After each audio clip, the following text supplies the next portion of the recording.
여러분 안녕하세요. 이 시간 우리 주 예수 그리스도의 은혜가 여러분과 함께 하시기를 바랍니다. 또 여러분이 있는 교회들에게 우리 주 예수 그리스도의 은혜가 함께 하기를 원합니다. 오늘 저희는 고린도후서 12장에서 이 은혜에 대해서 살펴볼까 합니다. 바울은 고린도후서 12장에서도 은혜에 대해서 말하고 있습니다. 그리고 이 은혜를 말한 12장에서 교회 건축과 관련된 말을 또 하고 있습니다. 그래서 이 은혜를 통하여 오늘날 우리에게 필요한, 또 교회들에게 필요한 것이 다른 것이 아니라 은혜가 필요하다는 것을 말해 드리고 싶습니다. 여러분, 은혜는 문자나 지식을 아는 것이 아닙니다. 하나님의 아들 예수 그리스도 그분 자신으로부터 이 은혜는 오는 것인데요. 사실 이 은혜는 예수 그리스도 그분 자신이 은혜입니다. 그러므로 성경에서 바울은 늘 우리 주 예수 그리스도의 은혜라고 말을 하고 있습니다. 하나님의 사랑, 우리 주 예수 그리스도의 은혜, 성령의 교통, 이렇게 바울은 늘 말을 합니다. 여러분, 결론적으로 말하자면 은혜가 없으면 믿는 이들 각자는 여전히 옛사람을 살게 되어 있고, 옛사람의 나, 그리고 거듭나기 전에 나죠. 그리고 여전히 육체의 이러한 죄의 종로를 타면서 살게 되고, 세상을 사랑하고 세상을 포로되어서 살게 되죠. 사탄에게 포로되어서 살게 되고, 그리고 종교적인 많은 것들로 자기를 치장하고 살 수밖에 없습니다. 은혜를 모르면 그리스도인의 이런 삶은 비참하고 가련하고 발가벗겨지게 되고 눈멀게 되어지게 됩니다. 그리스도의 몸의 지체로서 자라고 건축되는 길을 갈 수 없게 됩니다. 왜냐하면 여전히 내 자신을 살아갈 수밖에 없기 때문이죠. 죄인으로서 이런 죄의 영향력을 벗어날 수 없는 그런 삶을 살고, 세상의 영향력을 벗어날 수 없는 삶을 살게 되고, 종교적인 그러한 영향 아래서 여전히 위선적인 그리스도인으로서 살 수밖에 없습니다. 은혜를 알아야 합니다. 여러분이 함께 이런 믿음의 교제를 나누고 있는 교회들 안에 이러한 주님의 은혜가 없다면 그 교회는 혹 건물을 가지고 있다고 할지라도 그것을 교회라고 말할 수 없습니다. 건물은 건물이죠. 은혜가 없으면 교회들은 항폐하게 됩니다. 더럽혀집니다. 훼손되게 되고 나뉘어지게 되고 육체에 속한 이들이 나타나게 되고, 거짓 사도들, 속이는 일꾼들, 사탄의 일꾼들, 거짓 형제들에 의해서 교회의 믿음의 이러한 공동체는 커다란 혼란 안에, 그리고 심지어는 이 함께 모이는 그 집회 장소, 그 건물이 세상의 물건으로 팔려 나가게 되죠. 여러분, 유럽에 있는 많은 교회들이 문을 닫고 있습니다. 이 말이 정확한 말은 아닙니다. 유럽에 있는 많은 교회들의 집회 장소가 팔려 나가고 있습니다. 술집으로, 클럽으로, 영화관으로, 극장으로 팔려 나가고 있습니다. 왜냐하면 하나님의 은혜가 그들 안에 부족하기 때문입니다. 하나님의 영광이 그들을 떠났기 때문에 그런 것이죠. 그들이 은혜 아래서 살지 않기 때문에 세상의 빛과 소금으로 나타날 수 없게 되었고, 세상에 영향력을 줄 수 없고 다음 세대를 일으킬 수 없는 상태에 이르렀기 때문에 교회들이 모이는 그 집회 장소는 이제 세상의 술집과 영화관과 클럽으로 바뀌고 있는 것이죠. 여러분, 이 은혜는 중요합니다. 사도 바울이 고린도후서 12장에서 9절에서 이렇게 말을 합니다. 그분께서 나에게 말씀하셨다. 이것은 사도 바울이 그의 몸의 약함, 어떤 질병을 가지고 주님께 3번 기도하였는데, 그때 주님께서 말씀하신 것입니다. 나의 은혜가 너에게 충분하다. 이는 나의 힘이 약함 안에서 온전해지기 때문이다 라고 주님께서 바울에게 말씀해 주셨습니다. 여러분, 사도 바울의 고린도 후서 11장과 12장에서 그의 사도됨의 명분, 그의 사도됨을 증명하기 위하여 고린도 후서 11장과 12장에서 그가 하나님을 어떻게 섬겼는지, 하나님 앞에서 그리스도 안에서 성령을 따라서 어떻게 주님을 섬겼는지, 그리고 어떻게 교회들을 섬겼는지 바울은 증명하였습니다.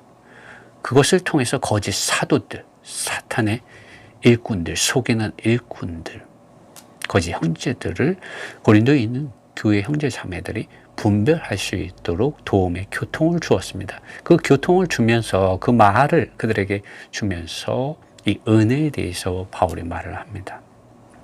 왜냐하면 고린도에 있는 교회는 은혜를 잘 모르고 있었던 것 같습니다. 은혜가 부족했고요. 그리고 은혜를 떠나 있는 그런 상태에 있었던 것 같습니다. 그렇기 때문에 바울은 이 은혜에 대해서 여기서 말을 하고 있는 것입니다. 이 19절에 보면은 바울은 이 은혜 안에 있을 때 교회가 잘하고 건축될 수 있음을 말해주고 있습니다. 그 말씀을 읽어보겠습니다. 다시 너희는 우리가 너희에게 우리 자신을 변명하는 것으로 생각하느냐?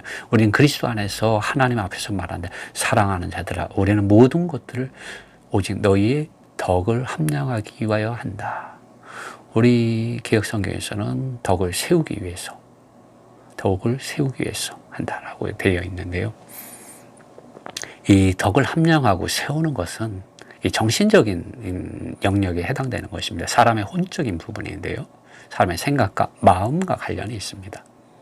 여러분, 우리 모든 믿는 이들은 영 안에서 거듭났습니다. 성령 하나님께서 우리 영 안에 들어와 계십니다. 모든 믿는 이들의 영 안에 들어와서 이제 우리의 생각과 우리의 마음 안으로 빛을 비추십니다. 생명의 성령의 법이 우리 생각과 마음 안에 운행하게 됩니다. 그럴 때 우리 생각이 거룩하게 되어지고 새로워지고 예수 그리스도 형상을 본받게 됩니다. 그것은 지식적으로 애워서 본받는 것이 아니에요. 하나님의 영, 성령께서 기름 바르시고 적시시고 채워질 때 그리스도의 형상, 독생자의 이러한 형상을 잊게 됩니다. 주님께서 이 땅에서 아버지 하나님의 뜻 안에서 생각하고 아버지의 뜻을 사랑하고 아버지의 뜻을 선택한 그러한 마음이 우리의 마음판에 새겨집니다. 그리스도 형상이 우리 안에 새겨지는 것입니다. 그래서 바울이 갈라디아서 2장 20절에서 말했죠. 이제는 사는 것이 더 이상 내가 아니라 그리스도께서 내 안에 산다. 그리스도의 편지, 그리스도의 향기가 입혀져서 더 이상 내가 아니라 사는 것이 그리스도가 되는 이러한 덕을 말하는 것입니다. 여기서 말하는 이 덕은, 이것을 다른 말로는 건축이라고 할 수 있죠. 이 건축은 바로 하나님의 사랑, 우리 주 예수 그리스도의 은혜, 성령의 기름 바르심이, 이런 교통 말씀하심이 사람의 존재인 생각과 마음판에 기록되어지는 것이고, 사람의 생각과 마음이 영이신 하나님 그분을 접촉함으로 하나님 그분 자신의 영과 생각과 마음과 온전히 하나됨에 이르는 것을 우리는 덕을 세운다 혹은 건축한다라고 말을 할 수가 있습니다. 요한복음 14장 20절에서 그날에는 내가 아버지 안에 사는 것 같이 너희가 내 안에, 내가 너희 안에 사는 것을 너희가 알리라 라고 말을 했습니다. 라오디게아에 있는 교회 요한계시록 3장에서는 누구든지 나의 음성을 듣고 문을 열면 나는 그에게로 들어와 그로 더불어 먹고 그는 나로 더불어 함께 먹으리라 말씀했습니다. 주님께서 어떻게 그분의 음성을 들려주십니까? 문을 두드리는 걸 어떻게 믿는 이들이 듣게 해주십니까? 주님은 계시록 요한계시록 2장 3절에서 아시아에 있는 7교회들에게 편지를 하면서 그들의 부족한 것을 알려주면서 성령이 교회들에게 하시는 말씀을 들으라고 말했습니다. 여러분, 성령이 교회들에게 하시는 말씀을 여러분 들으셔야 합니다. 여러분, 이 성령이 특별한 사람이 아니에요. 밖에 있는 특정한 사람, 유명한 사람을 하는 말을 듣는 것이 성령의 교회들에게 하시는 말씀을 듣는 것이 아니라 여러분 믿고 거듭날 때 여러분의 영 안에, 여러분 각 사람의 영 안에 들어오신 생명의 성령 하나님, 생명의 성령의 하나님께서 여러분의 생각과 마음 안으로 기름을 바르시고 빛을 비춰주시고 말씀하시고 역사하시고 운행하실 때 그 앞에 엎드리는 겁니다. 성령 하나님께서 다른 것은 말씀하시지 않아요. 오직 성경에 기록된 하나님의 아들 예수 그리스도의 말씀을 가지고 이 말씀이 어떠한 말씀인지를 여러분의 생각과 마음 안에 기름을 바르고 드러나게 해주시고 살아계신 하나님의 말씀을 접촉하게 하고 여러분 그 말씀에 감전되게 합니다. 하나님의 말씀에 여러분 공감할 수 있는 능력이 여러분 안에서 생겨나게 합니다. 이전에 그런 게 없었는데요. 여러분 하나님의 말씀을 읽었는데 그 말씀이 여러분의 생각과 마음 안에 확 열려버려요.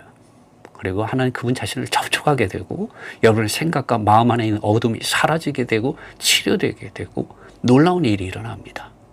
무엇으로 인해서입니까? 성령의 기름 바르심이 있기 때문인 것입니다.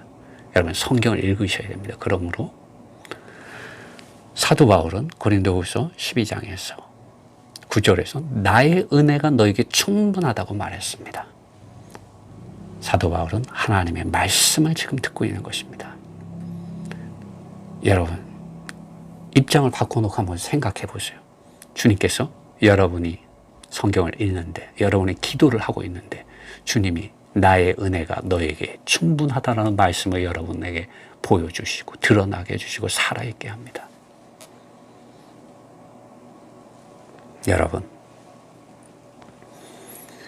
여러분과 함께 하시는 이러한 주님의 은혜가 필요합니다. 그럴 때 여러분이 처한 모든 문제들의 해답을 여러분 발견하게 됩니다. 얻게 됩니다. 그리고 낙심하지 않게 되는 것이죠.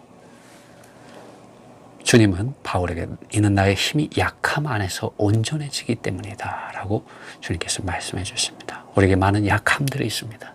우리에게 많은 어려움이 있습니다. 우리가 있는 교회에 많은 어려움이 있을 수 있습니다. 그 어려움이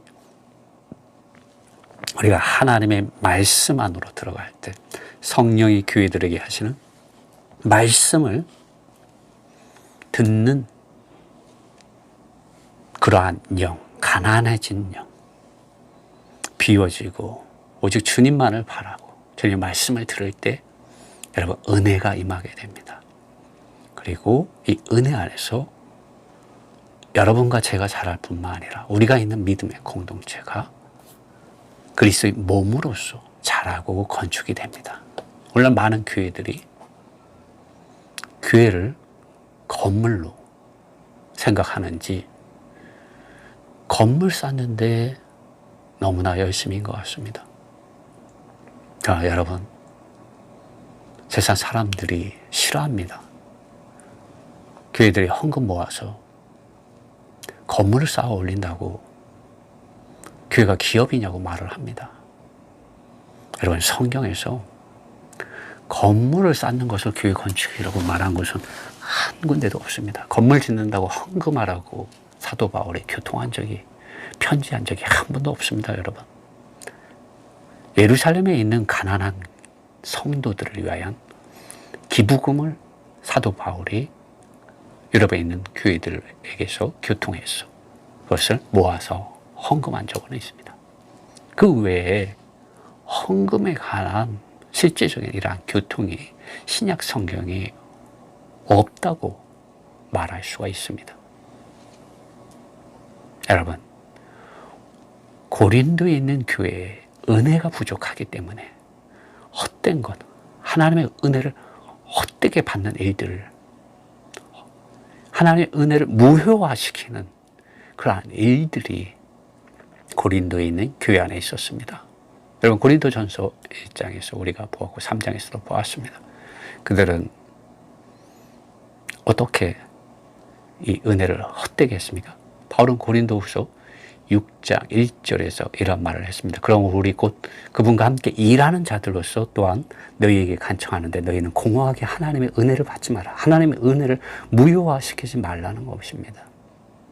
그리고 지금은 이 은혜를 받을 시간이고 구원의 날이라고 바울은 2절에서 말을 합니다. 이것은 희년에 가는 말씀이지만 지금은 주님의 이 은혜를 받아들이는 시간이고 지금은 구원의 날인데 고린도에 있는 형제 자매 여러분 지금 무엇을 하고 있습니까? 깨어나십시오. 정신 차리십시오. 바울은 말하고 있는 것입니다.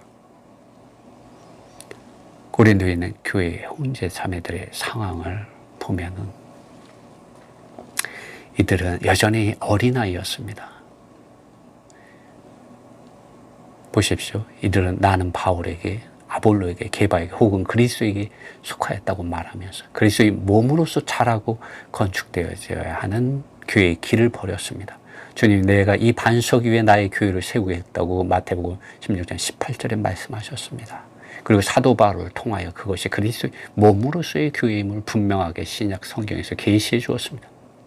그런데 사람들은 그러한 길을 버리고 자기들의 왕국을 구축하려고 사도들의 이름을 이용해서 자기들 마음대로 교회의 교통을, 교회의 믿음의 이러한 공동체를 4분 5열되게 나눠지게 하고 갈라지게 하고 서로 논쟁하고 다투는 상태에 있었습니다.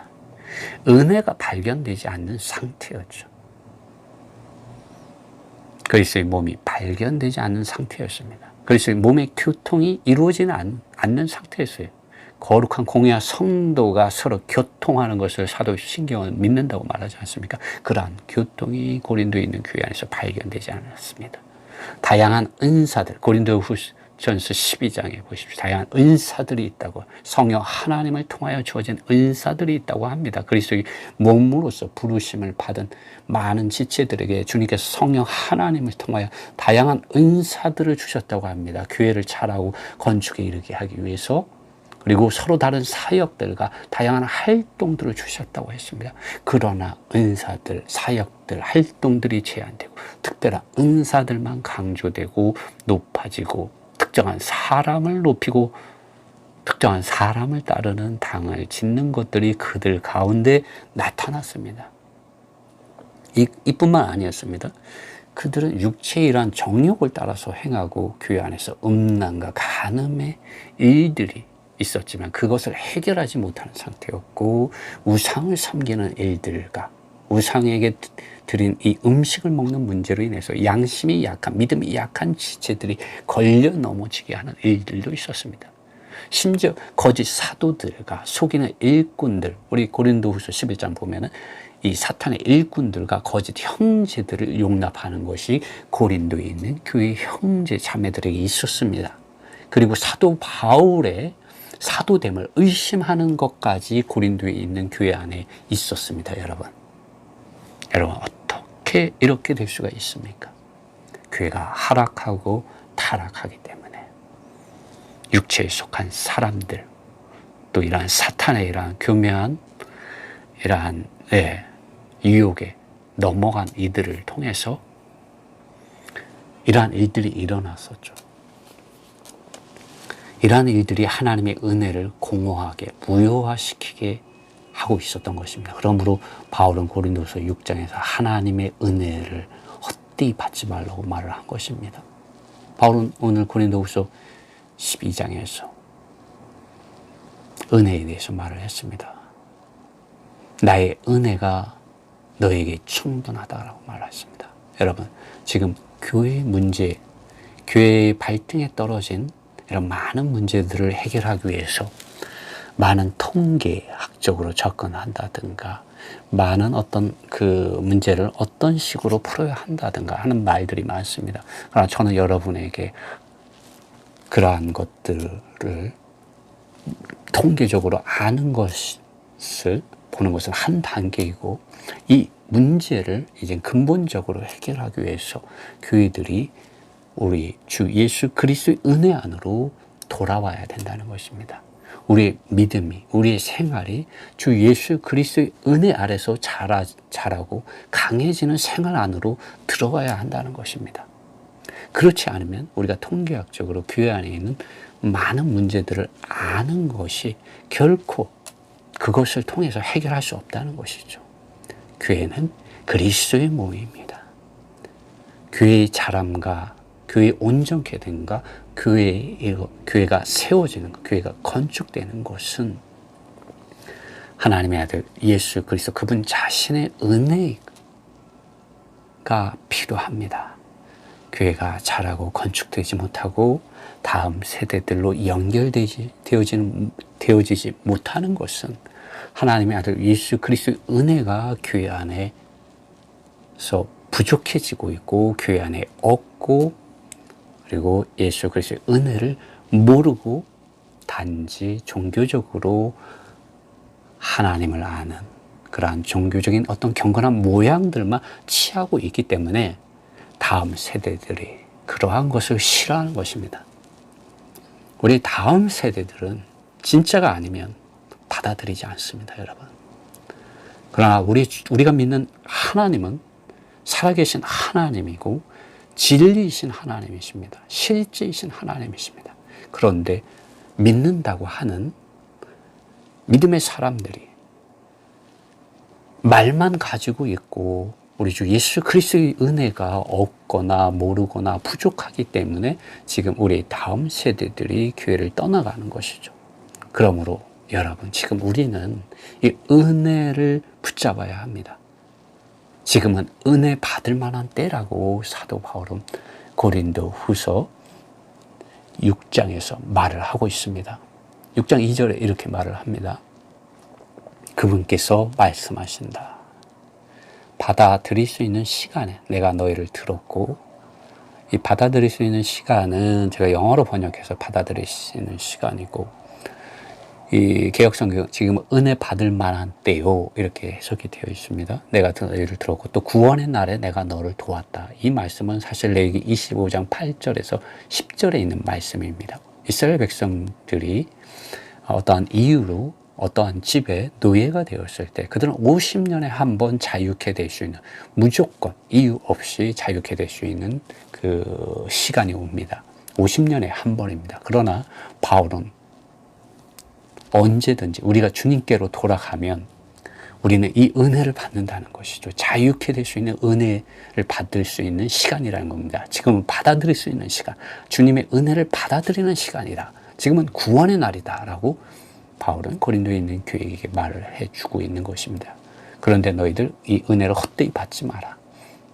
헛되이 받지 말라는 것은 고린도에 있는 교회 안에 있는 그런 문제에 휩싸이지 말라는 것이죠. 하나님의 아들 예수 그리스도 그분 자신께 나와서 엎드리라는 것이죠. 정말 주님의 은혜가 우리에게 필요합니다. 바울은 고린도 후서 12장 20절과 21절에서 고린도에 있는 교회가 여전히 문제 안에 있는 것을 말해주고 있어요. 참 안타까운 일이죠. 20절에서 바울은 내가 갈 때 내가 바라는 대로 너희를 그렇게 보지 못할까? 또 너희가 원치 않는 그러한 대로 너희에 의하여 내가 발견되어질까 두렵고, 다툼과 질투와 화를 폭파시킴과 이기적인 야심과 헌당과 수근수근함과 자만심과 소란이 있을까 두려워한다. 사람을 따르는 곳에 이러한 것이 있습니다, 여러분. 사람을 따라 나뉘어지는 것, 사람을 교회의 기준, 믿음의 기준으로 할 때 이러한 것이 있게 됩니다. 21절에 내가 다시 갈 때 나의 하나님께서 나를 너희 가운데에서 낮추시게 할까봐 두렵고, 또 나는 이전에 죄를 범한 많은 이들이 더러움과 음행과 그들이 행하여다 음란을 해결하지 않음을 인하여 슬퍼할까 두려워한다. 고린도에 있는 교회에 이러한 문제가 있었습니다. 고린도 전서에서 이미 이러한 문제를 바울은 지적을 하였는데 고린도서 12장에서 다시 이러한 문제를 바울이 언급하는 것은 아직 그 문제가 깔끔하지 않은 것을 우리는 보게 됩니다. 여러분, 우리가 이러한 문제에 휩싸이게 되는 것은 우리가 주님의 은혜를 모르기 때문입니다. 그러므로 우리가 주님의 은혜를 알아야 되고 은혜 아래서 자라고 강해져야 됩니다. 그래야 교회가 온전케 되고 교회가 자라고 교회가 건축됩니다. 오늘 우리는 이 고린도 후서 12장에서 주님의 은혜 안에서 자라고 강해짐으로 교회가 건축될 수 있다는 것을 우리는 살펴보았습니다. 여러분 자신에게 또 여러분이 있는 믿음의 공동체인 교회 안에 주님의 은혜가 함께 하시기를 바랍니다. 은혜는 문자나 지식이 아닙니다. 여러분, 은혜는 하나님의 아들 예수 그리스도 그분 자신으로부터 오며 그분 자신 안으로 연결되어져야 되고 그분 자신이 여러분의 생각과 마음 안에 거해야 은혜가 있게 됩니다. 여러분을 주님의 왕이 되게 하시고 예수 그리스도 그분 자신을 여러분의 주님이 되게 하십시오. 그러면 은혜가 여러분에게 있고 여러분 자신에게 있는 이 은혜가 여러분이 있는 믿음의 공동체인 교회의 교통 안에 흘러가게 되어 있습니다. 이러한 은혜가 여러분에게 함께 하시기를 바랍니다. 여러분, 교회는 자라고 건축되어야 되는데 여러분, 다시 한번 말씀드리지만 이것은 교율이나 지식이나 돈이나 벽돌이나 철근이라든가 이러한 것이 아닙니다. 은혜입니다. 교회가 건축되는 데는 은혜입니다. 살아계신 하나님의 성전. 여러분, 살아계신 하나님의 성전입니다. 근데 이 성전이 자라고 건축되고 지고 있습니다. 그리고 이 자라고 살아계신 하나님의 성전과 성전으로 건축되어지는 데는 반드시 우리 주 예수 그리스도의 은혜가 필요합니다. 은혜가 없으면 여러분이 모이는 믿음의 공동체는 사람들이 떠나게 되고 문을 닫게 됩니다. 여러분, 은혜 아래서 사십시오. 주님의 은혜가 여러분과 함께 하기를 바랍니다. 바울은 나의 나된 것이 곧 하나님의 은혜라고 말했습니다. 여러분에게 이러한 은혜가 함께 하시기를 바랍니다.